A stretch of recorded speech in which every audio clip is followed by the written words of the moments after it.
కథ తలచినదే జరిగినదా. రచన శ్రీమతి గెద్దాడ కస్తూరి ప్రసాద్. కలం పేరు రాధిక. పఠనం గౌరీమణి. చక్కని కథలను ఇంకా వినాలనుకుంటే సబ్స్క్రైబ్ చేయండి, నలుగురితో షేర్ చేయండి. ఈ కథ ప్రచురణ 1/9/2004. సర్కార్ ఎక్స్ప్రెస్.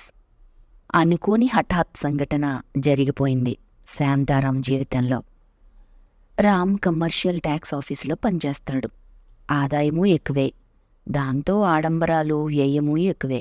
భార్య పిల్లలు విలాసవంతమైన జీవితానికి, కులాసా బ్రతుక్కి అలవాటు పడ్డారు.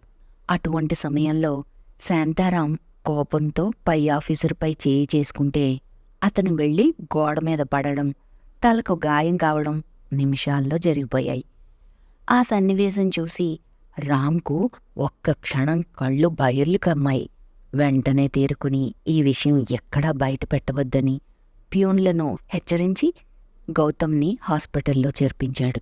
గౌతమ్ కళ్ళు తిరిగి పడిపోయాడని, అందుకే తలకి బాగా గాయం అయిందని అందర్నీ నమ్మించాడు. కానీ జరిగిన విషయం ఇటు ప్యూన్లతో పాటు అటు డాక్టర్లు, పోలీసులు పసిగట్టేశారు.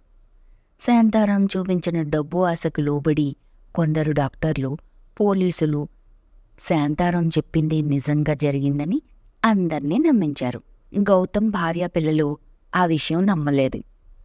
రామ్ ఆ పేరుకు వ్యతిరేకం. కోపం వచ్చినప్పుడు అతను కోల్పోతాడు వివేకం. నిగ్రహం లేకపోవడం ఎన్నో అనర్థాలకు దారితీస్తుందని శాంతారాం అనుకోలేదు. ఇది జరిగే వరకు. శాంతారాంని అరెస్ట్ చేయాలని గౌతమ్ భార్య పట్టుబడడంతో శాంతారాం గుండె నొప్పి వచ్చిందని నాటకం ఆడి హాస్పిటల్లో జాయిన్ అవ్వక తప్పలేదు. అతనికి అంతకుముందే మానసిక స్థితి బావుండలేదని, దాంతో ఇప్పుడు గుండె జబ్బు కూడా వచ్చిందని డాక్టర్లు శాంతారాం తరపున ఒత్తాసు పలికారు. కోర్టులోని కళ్లకు గంతలు కట్టుకున్న త్రాసు శాంతారాం చేసిన అన్యాయం వైపు మొగ్గు చూపింది. న్యాయానికి పగ్గం వేసింది. గౌతమ్ భార్య ఊరుకోలేదు. అంతకుముందు తన భర్తకు శాంతారాంకు ఉన్న గొడవలన్నీ పేపర్లకెక్కించింది. తన భర్తను చంపుతానని శాంతారాం బెదిరించిన విషయమూ చెప్పింది. తలకు దెబ్బ తగిలి గౌతమ్కి పెరాలసిస్ రావడంతో, తమ బ్రతుకులు అనుకోకుండా తారుమారు కావడంతో ఆవిడ మనసు కుతకుత ఉడికిపోతుంది. గుండె కోత భరించలేకపోతుంది. ప్రతి వాళ్ళు ఈ కేసు ఏమవుతుందోనని రోజూ పేపర్ చాలా ఇంట్రెస్ట్గా చదువుతున్నారు. ఇలాంటివన్నీ పెనం మీదనున్న వేడి దోశలాంటివే. పెనం మీద నుండి తీసిన కొద్దిసేపటికే అట్టు ఎలా చల్లారిపోతుందో అలాగే ఎంతటి అట్టుడిగినట్టు ఉడికిన ఉదంతమైనా 4 రోజులు పోతే దాని గురించి ఎవ్వరూ పట్టించుకోరు.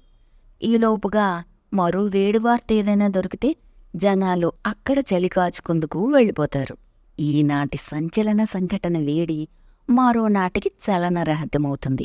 మరుగు మాటున పడి కొత్త ఒక వింత, ఆపై నిన్నటి విషయంపై జనాల నోటికి మూత అన్నది నిజమే కదా మరి. గౌతమ్ భార్య శాంతారాంని శిక్షించాలని, తన భర్తకు నష్టపరిహారం ఇవ్వాలని పట్టుదలతో ఉంది.